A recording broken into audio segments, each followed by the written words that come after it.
በዛሬው የመለኛ ቪዲዮ በአይነቱ ለየት ያለና በጣም ጣፋጭ የሆነ የአዋዜ አሰራር አሳያችኋለሁ። ምስሉ ላይ የምትመለከቱትን የሰናፍጭ አሰራር በሚቀጥለው ቪዲዮ ይዘንላችሁ እንመጣለን።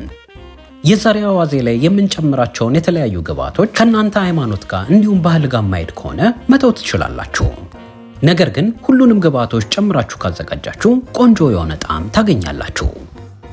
ይህን አዋዜ ያዘጋጀንበትን ግብአትና ሌሎች የመለኛ ግብአቶችን ማዘዝ ለምትፈልጉ የመለኛ ተከታታዮች የመለኛ የኢንስታግራም ገጽ ላይ መልእክት በመላክ ማዘዝ ትችላላችሁ። ዛሬ የማሳያችሁን አዋዜ በብዛት አዘጋጅታችሁት ማቀዝቀዣ ቤት ውስጥ ታቆዩትና ስትፈልጉ እያሞቃችሁ መመገብ ትችላላችሁ።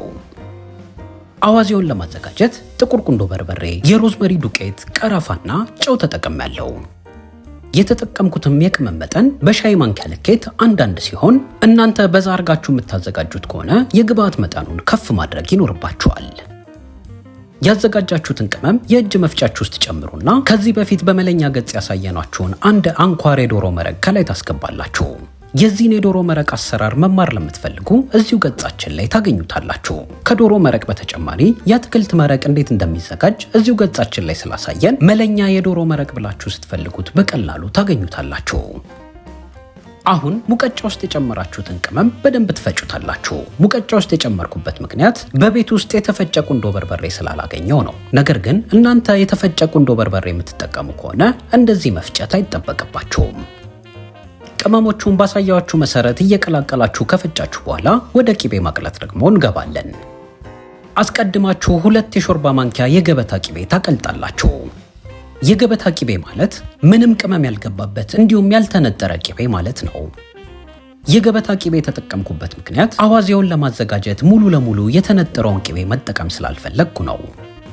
ነገር ግን እናንተ ከፈለጋችሁ ጠንከር ያለ ቃና እንዲኖረው የገበታ ቂቤውን ትታችሁ ሙሉ ለሙሉ የተነጠረ ቂቤውን መጠቀም ትችላላችሁ። የገበታው ቂቤ ቆንጆ ሆኖ ከቀለጠልን በኋላ ይህንን ይመስላል።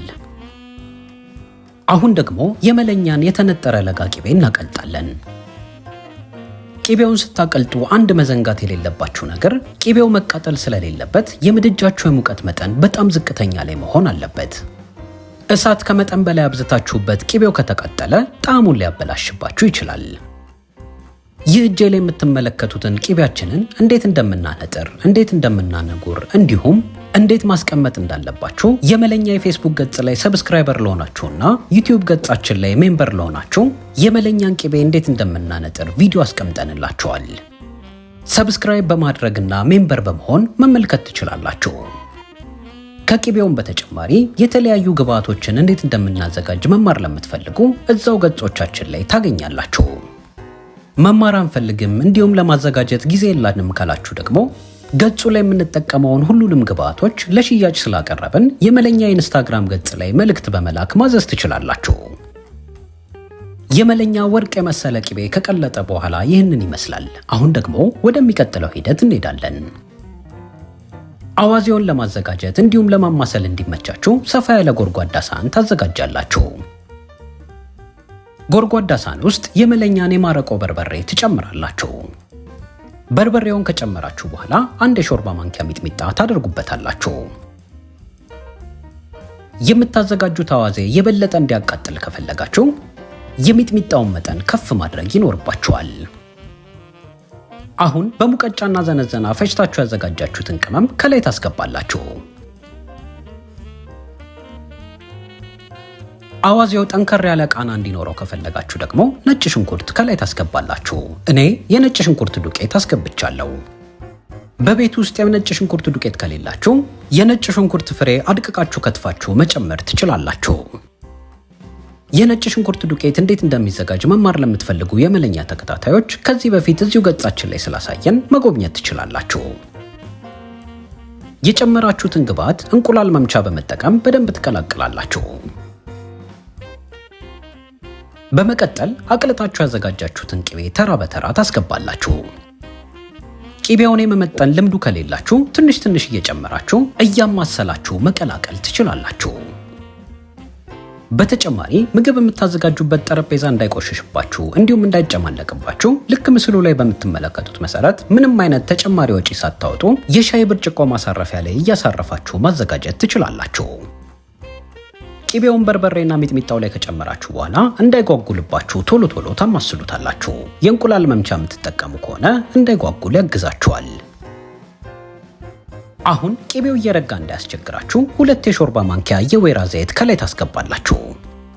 በቤት ውስጥ የወይራ ዘይት ከሌላችሁ ማንኛውም ዘይት ማድረግ ትችላላችሁ።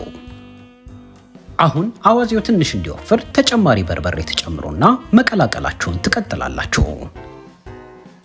በጣም ቀጠን ያለ አዋዜ የምትፈልጉ ከሆነ እዚህ ጋር ተጨማሪ በርበሬውን አለመጨመር ትችላላችሁ። ከፈለጋችሁ ደግሞ በኋላ ላይ ተጨማሪ ቂቤ ያግለጣችሁ አዋዜውን ጨምራችሁ አንድ ላይ እያማሰላችሁ ቀላቅላችሁ መመገብ ትችላላችሁ። አዋዜው ሳይጓጉል በቆንጆ መልኩ ከተቀላቀለ በኋላ ተጨማሪ ማጣፈጫዎች ትጨምራላችሁ። እንደ ማጣፈጫነት አስቀድማችሁ ግማሽ የሾርባ ማንኪያ ሶይ ሶስ ከላይ ታደርጋላችሁ።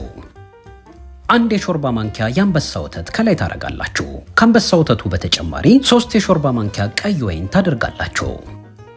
የአንበሳ ወተት ማለት ምን ማለት እንደሆነ የምታውቁ የመለኛ ተከታታዮች ካላችሁ አስተያየት መጻፊያው ላይ ጻፉልን። እዚህ ጋር እንደ ተጨማሪ የጨመርኳቸው 3 ግብአቶችን መጨመር ካልፈለጋችሁ አለመጨመር ትችላላችሁ። አሁን ጨው ትቀምሱና ጨው ካነሰው ተጨማሪ ጨው አድርጋችሁ በደንብ ትቀላቀላላችሁ። መጨረሻ ላይ የጨመርናቸው ግብአቶች የአልኮል ይዘታቸውን እንዲለቁ ከፈለጋችሁ በአነስተኛ ድስት ትንሽ አንተክትካችሁ አልኮሉን ነጥላችሁ ማውጣት ትችላላችሁ። አልኮሉ ሙሉ ለሙሉ ከወጣ በኋላ ወይኑንም የአንበሳ ወተቱንም መጠቀም ትችላላችሁ። አሁን አዋዜያችን ቆንጆ ነው ደርሶልናል። ትንሽ ታረጉትና ከረጋላችሁ በኋላ ከተለያዩ ምግቦች ጋር እንደማባያ አድርጋችሁ ማቅረብ ትችላላችሁ። ከጥሬ ስጋ ጋር፣ ከኦላንዶ ጋር፣ ከክትፎ ጋር፣ ከዚህ በፊት ካሳየኋችሁ የተለያዩ የጥብስ ምግቦች ጋር አንድ ላይ ማቅረብ ትችላላችሁ። ከፈለጋችሁ ደግሞ በእንጀራ እያጠቀሳችሁ ብቻውን መመገብ ትችላላችሁ። እኔ ዛሬ ከጥሬ ስጋ ጋር አቅርቤዋለሁ። ከአዋዜውን በተጨማሪ ሰናፍጭ ከጎን አቅርቤያለሁ። የሰናፍጩን አሰራር በሚቀጥለው ቪዲዮ እንለቅላችኋለን። ይህን አዋዜ አንዴ ካዘጋጃችሁት በኋላ ማቀዝቀዣ ቤት እያሳረፋችሁ የምትፈልጉትን ያህል እያወጣችሁ እየቀነሳችሁ በቂቤ እያሞቃችሁ መመገብ ትችላላችሁ። ሌላ እንድናሳያችሁ የምትፈልጉት ማንኛውም የምግብ እንዲሁም የመጠጥ አይነት ካለ እንደተለመደው አስተያየት መጻፊያው ላይ ጻፉልን። የዛሬውን የመለኛ ቪዲዮ ስለተከታተላችሁ ከልብ እናመሰግናለን።